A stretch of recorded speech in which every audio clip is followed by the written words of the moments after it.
사실 이거는 저도 굉장히 어려워하는 것 중 하나인데 이제 거절하는 것이 사실은 굉장히 생각보다 이게 쉽지 않더라고요. 뭐 이성적으로는 뭐 그냥 뭐 싫으면 싫다 얘기하고 뭐 아니면 아니라고 얘기하면 네. 되는 건데 그걸 왜 못하냐 네. 뭐 이렇게 생각할 수도 있는데 막상 이게 다치면은 사실 이게 이 거절을 못해서 사실 많은 일들이 또 생기고 또 괜히 내 잘못도 아닌데 내가 불편해하고 이렇게 맞아요. 일이 많이 생기잖아요. 어떻게 좀 거절을 하면 될까요? 한 가지 여쭤볼게요. 네. 우리 PD님은 거절을 못하는 이유가 뭐예요? 왜 거절 못하세요? 그러니까 그거를 이제 고민을 해보면은 이제 궁극적으로 들어가 보면은 이제 다른 사람한테 뭔가 미움을 사기 싫은 건 마음이 있겠죠. 그쵸? 그리고 네. 뭐 내가 괜히 이 사람한테 그런 약간 거절을 통해서 책을 잡힌다거나 미움을 사서 뭐 내가 좀 이제 그 사람한테 나쁜 사람이 되고 이런 것들이 이제 다 걱정이 되고 이제 생각을 막 하니까 이제 거절을 못 하게 되는 거 아닐까요? 맞아요. 네. 근데 그 이면에는 난 좋은 사람이고 네. 싶어. 그쵸, 그쵸. 그죠? 예, 예. 착한 사람이고 싶고 예. 괜찮은 사람이고 싶고 그쵸. 예. 그 안에 결국 들어가면 그게 있거든요. 물론 이제 뭐 성향적으로도 거절을 못하는 사람도 있겠지만 가장 중요한 건 진짜 내가 되고 싶은 사람, 다른 사람에게 비춰지고 싶은 모습이 그 안에 있는 거예요. 저도 거절을 못하는 사람 중에 한 명이다 보니까 사실 되게 손해를 본 적도 많고 그쵸. 본의 아니게 아무튼 억울한 일도 많이 당하기도 하고 그랬었는데 결국 그 안에 근본적으로 들어가서 보면 거절을 못하는 이유는 나에게 유익함이 있거든요. 그 거절을 못함으로써 내가 얻는 갖는 유익. 유익이 있다. 예. 그러니까 좋은 사람이라는 유익이 있는 거고 저 사람 참 그냥 괜찮은 사람이야라는 유익이 있는 거고 그죠? 또는 뭐 일과 관련된 데라 저 직원 참 괜찮은 직원이니까 누가 추천해 줄 수도 있는 거고 그런 유익들이 있다라는 거거든요. 그래서 그 유익을 우리가 하는 거죠. 솔직히 속에서는 그런 게 무의식에 있는 건데 네. 그러면 거절하려면 어떻게 해야 될까라는 것들을 좀 들어가서 보면 네. 사람들이 어떤 생각을 하냐면 거절하면 내가 거절한다라고 생각을 하거든요. 그쵸. 네. 근데 거절하는 방법 중에 하나는 내가 거절하는 게 아니라 상황이 거절하는 걸로 만드는 걸 좀 추천을 드리고 싶어요. 그러니까 예를 들면 이제 이 안에 보면 이제 어떤 팀장님에 대한 이야기가 나와요. 그분은 진짜 거절을 아예 못 하시는 거예요. 그래서 거절을 못 하시니까 처음에는 우리 부서 사람들만 나에게 부탁을 했는데 나중에 소문이 나니까 타 부서의 사람들도 와서 네. 부탁을 하는 거예요. 근데 그걸 거절을 못 해. 그 어떻게 해요, 결국에는? 회사에서는 너무 일 처리해주고 내 일을 갖고 집에서 아질머지고 가고 그쵸. 새벽 1-2시까지 일을 하고 그러면서도 내일은 죽어도 거절해야지 가는데 가면 똑같은 일이 반복이 되는 거죠. 이제 그걸 가지고 저한테 이제 코칭을 의뢰했던 분이 계셨는데 물어봤어요. 네. 거절하지 못하는 나한테 이름을 한번 붙여보라고 이야기를 했었어요. 그 거절하지 못하는 나에게 이름을 딱 붙이고 나서 제가 그 이름을 불러드릴 테니 떠오르는 단어들을 한번 계속 말씀해 주시겠어요? 라고 했어요. 그랬더니 그 단어를 불렀을 때 계속 나오는 말들이 뭐 나는 좋은 사람이어야 돼. 뭐 굉장히 많은 단어들이 나왔고 뭐 좋은 사람, 착한 사람, 멋진 사람 뭐 등등등등 굉장히 많은 이야기 나왔고 근데 결국에는 그 안에 들어가서 봤더니 나는 진짜 괜찮은 사람이었던 거죠. 그리고 계속 그 거절을 못하다 보니까 어떻게 돼 있어요? 거절하지 못하는 게 나야.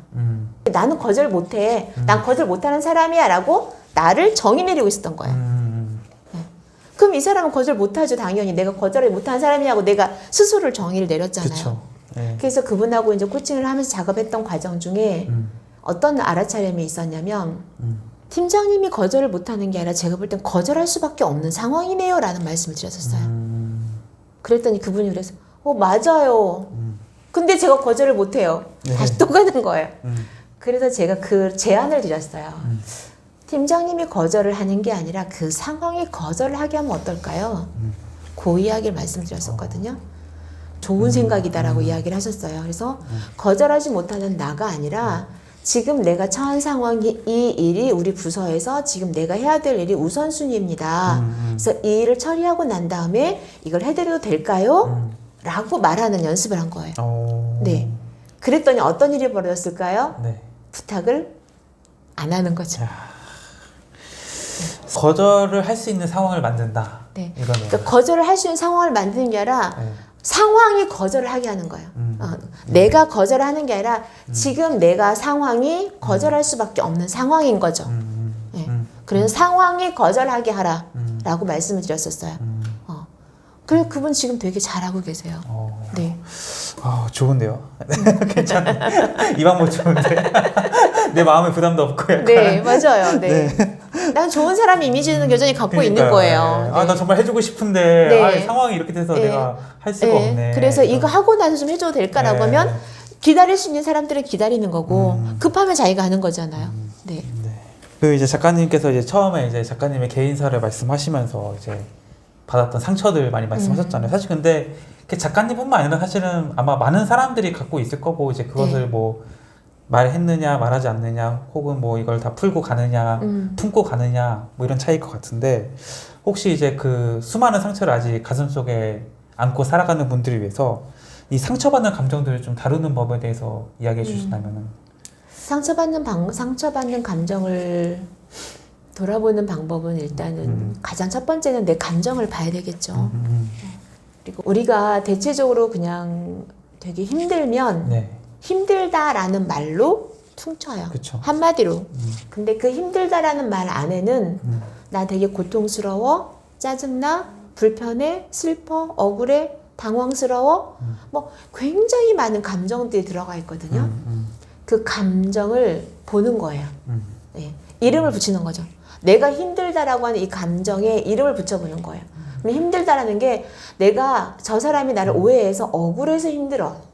그쵸? 또는 때로는 나는 이렇게 하고 싶었는데 저 사람이 내 말을 들어주지 않으니까 내가 답답해서 힘들어. 그런 말들 있잖아요. 그래서 지금 내가 느끼는 감정에 이름을 한번 붙여보는 거예요. 그리고 그 답답함이라는 감정이 원하는 욕구를 찾는 거예요. 답답함이라는 감정, 예를 들어 저 사람이 내 말을 들어주지 않으니까 답답해라는 말이 있다면 그 안에 어떤 욕구가 있을까요? 저 사람 내 말 좀 들어줬으면 좋겠어. 인정해줬으면 좋겠어. 내 능력에 대해서 혹은 내 지금 처한 상황에 대해서 인정해주고 나를 공감해줬으면 좋겠어 라고 하는 욕구들이 있거든요. 그럼 그 욕구는 누구 거예요? 내 거예요. 그쵸. 욕구는요, 세상 모든 사람들이 다 가지고 있고 보편적인 욕구들이 다 있단 말이에요. 그러면 이 욕구는 내 욕구일 뿐만 아니라 저 사람의 욕구이기도 하거든요. 그래서 중요한 그 욕구를 나한테 이런 욕구가 있구나. 그리고 이 욕구가 내가 지금 해소가 되지 않으니까 답답함을 느끼는구나 라고 스스로를 이렇게 돌아보는 거예요. 그러면 그게 내가 이해가 되거든요. 힘들어가 아니라 힘들어라는 말 이면에 내가 인정받고 싶은 이런 게 있었구나. 로 자기를 이해하게 되죠. 그러고 나면 그 감정이 조금은 객관화가 되어져요. 분리가 되어져요.